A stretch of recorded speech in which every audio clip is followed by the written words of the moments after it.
Chapter 1, Lesson 2 of Advanced Algebra. This is a supplemental video. As I was looking through the exercises, I wanted to go over some tips on solving word problems, especially in this book and as we go through the year.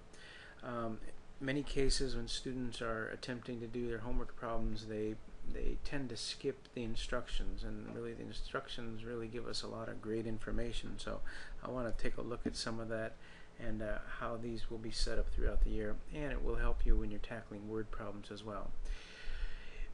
As you look here at the beginning up here in bold, it gives us physics, and basically what's going on here is at the beginning of this lesson we were evaluating algebraic expressions, meaning they were giving you algebraic expressions. So matter of fact, let me go, scroll right up here and you see they're given these algebraic expressions, and then they're told, and we're told, well, C is 5 and D is -1, so we would substitute those in.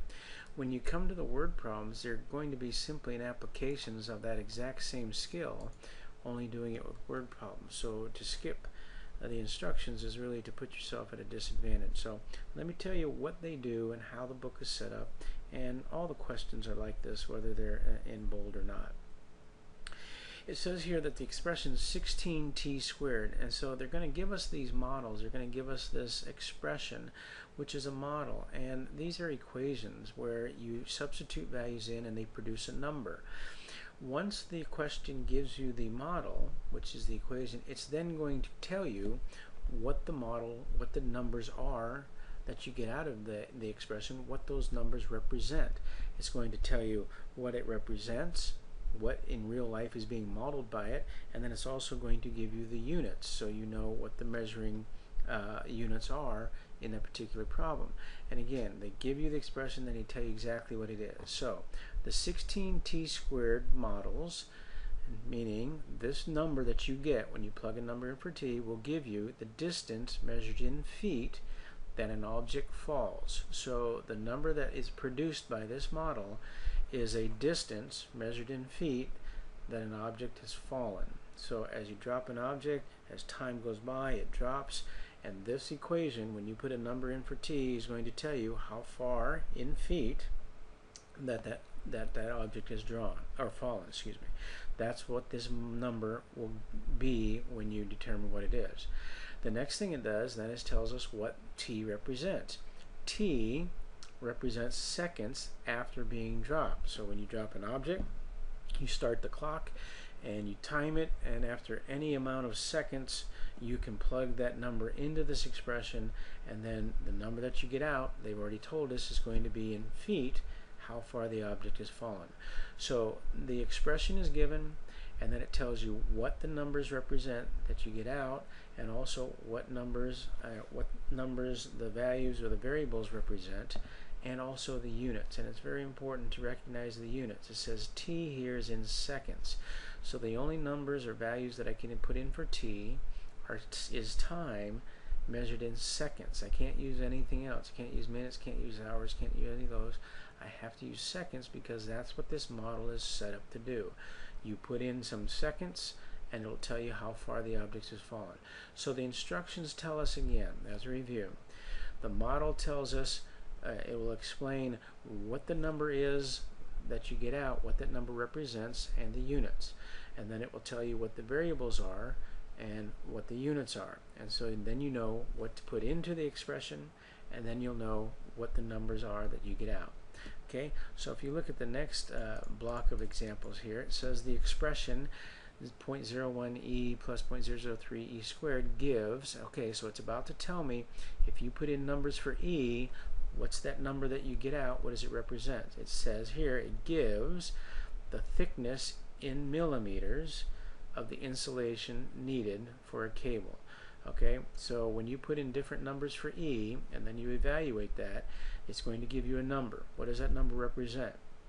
The thickness of the insulation, and the units are in millimeters that are going to be needed to cover up a high voltage cable. So that tells me, it explains what the numbers are, and then later it goes on to tell me that E is the number of kilovolts carried by the cable. So the only numbers that I can put in for E would be kilovolts.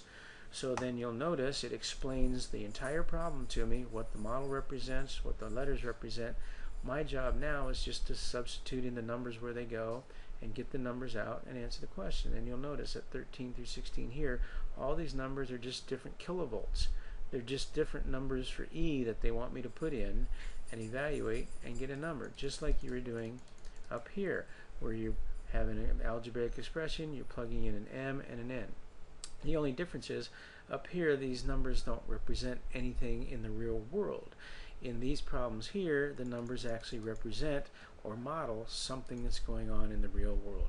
So it's very important that you read the problems, look at the algebraic expressions, and take the time to understand what the model represents. What is this number that you're getting out? What is it giving you? What does it mean? What does it apply to?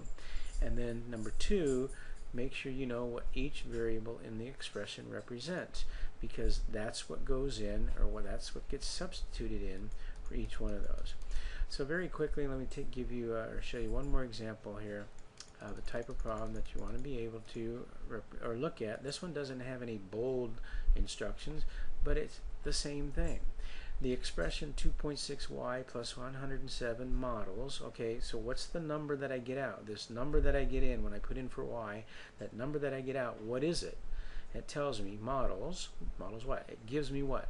The number of eligible voters in millions. So whatever number I get out, that many million eligible voters is what that number represents.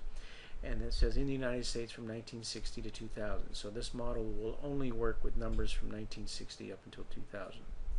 Okay? In the expression now, it tells me what y is. Y represents what? The number of years since 1960.